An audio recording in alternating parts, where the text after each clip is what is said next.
Let's discuss some stocks that have been fairly active in the last week in that trading bounce back. Sharmila Joshi of Fairwealth Securities joins us now, and we have a couple of callers who were with us. Sharmila, hi, morning. Good to see you in today. We have Radha Kumar who calls in from Delhi, so let's take her query first up. Hi, Radha. Hi. Hi, how are you? Hi, I'm good. How are you? What's your query today? Yeah, I have 300 shares in Hindalco, 154, it's Reza. Okay. And what is the future of those shares? Okay. I understand that you are a trader, so do you want to know the very immediate future? Are you willing to hold on? What's this mean? Very immediate, not very immediate, but still it's losing. Yeah, so are you willing to hold on for a while? Yeah, I will. Okay. Sharmila, what's the call on this one? Last week was surprisingly good because we saw that big bounce, but she's still sitting on losses on Hindalco. Do you suggest she waits a bit? I think if you were to look at Hindalco from a slightly longer term perspective, possibly this would be among the stocks within the metal space, base metal space that I like best. I think a lot of interesting things are going to happen in the company, coming next year, where they're going to see capacity additions, not just because they're all on track. So whether it's India, whether it is North America, whether it's Brazil, and not to be forgotten is that they're all backed by captive ore mines, whether it's bauxite or otherwise. So it's a very interesting company, I think, to be invested in, provided you are willing to give it that year plus kind of a time horizon. In the near term, I think, as you said, you'll have to wait for these pullbacks because after all, the entire metal pack is very high beta in that sense. So, when markets correct, they correct out of turn, and you see them come down significantly, and when you see the kind of pullbacks that we've seen in this last week, you see them recover back to the current level. 154 still looks a little tough to me, even if this pullback were to continue. So I think from that perspective, perhaps she could try to time that top and exit and re-enter if she doesn't want to really exit the stock on a loss. But I think if she's willing to wait, it's a great stock to be invested in. All right. Radha, that's the answer for you. If you are patient, this is a good stock to be in, is what our expert says. In the short run, it will be very ranged. Okay, thank you so much. Thank you. All right. Our next caller, also on an A company stock, a Sensex Nifty stock. This question is on Tata Motors. Hitesh Dank calls from Jamnagar. Go ahead, Hitesh. Hello, good morning. Good morning. I have 150 Tata Motors to 178, and I want to near 220 in short time. And you're a trader, Hitesh? Hello. Hello, Hitesh, we can hear you. But do you normally trade? Are you a short-term, kind of investor who takes his profit and moves on, or do you want to keep Tata Motors for a long time? No, I exit with target. I am a target-based investor. Okay. If when I target will reach, I will exit them. Okay. When did you buy these shares? Hello, sorry? When did you buy? Did you? Before 15 days. Okay. All right. Fine. Got your point. Got it, Hitesh. I can see that you're waiting to see if a target of 220 will be hit anytime soon. Sharmila, all yours.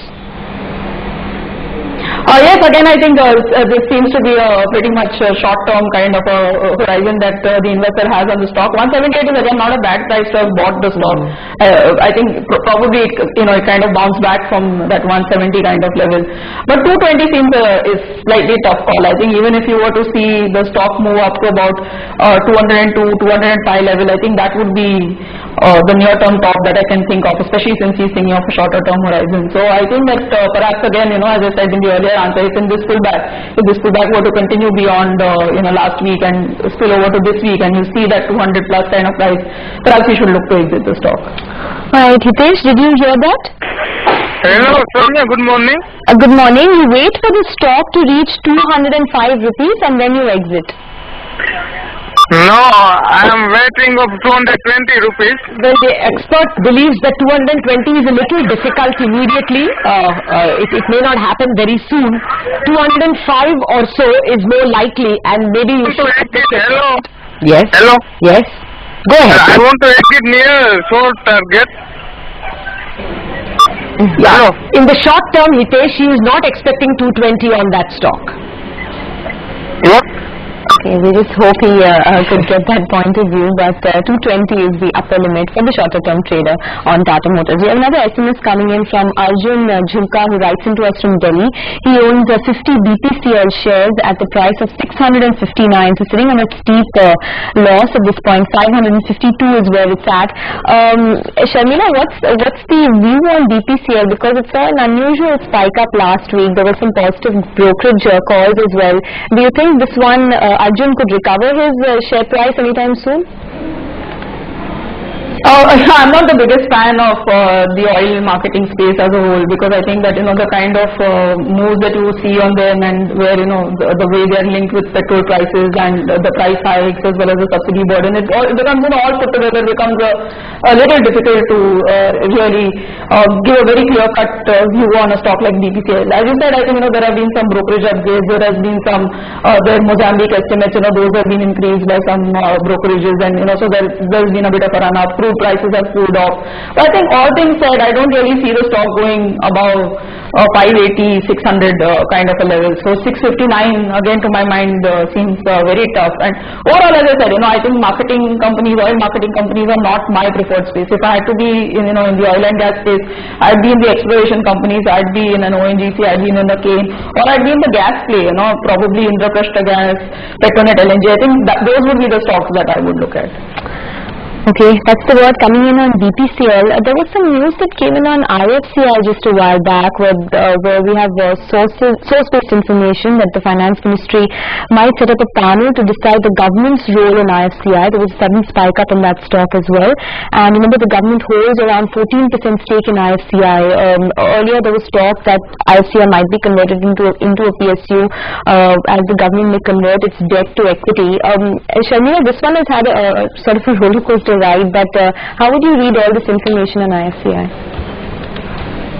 Yeah, I think a rocky ride, as you said. Lastly, the kind of the news that they would turn debt into equity really saw the stock getting hammered down big time. But I think from that level, it seems to have kind of stabilized and recovered. So I'd really watch the news flow, because I think if you were to convert the debt into equity, it doesn't really, it's not good news for IFCI for sure.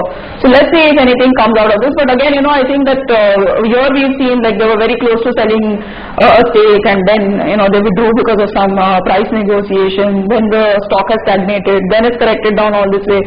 So to my mind, this is the kind of stock that traders like, because it's 20-22 rupees, so you can play for that 3-4 rupees and make money. But unless I think there's clarity, I wouldn't look at it from an investment perspective. All right, Sharmila, we'll leave it at that. Thank you very much for joining us with your thoughts.